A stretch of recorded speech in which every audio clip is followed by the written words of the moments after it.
Acura TLX 2015 through 2017.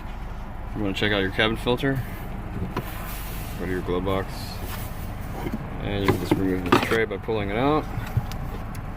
Okay, and you have a little deal here. We're going to lift that up, pull that out, and your cabin filter's in there.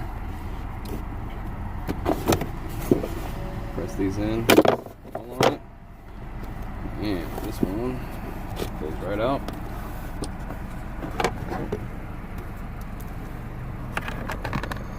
If you need to get a cabin filter, just check out the link down below, and I'll leave you a link where you can get one. You can get your new one.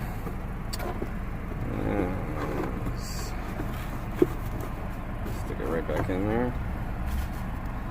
Get your cover. It just pops right back on.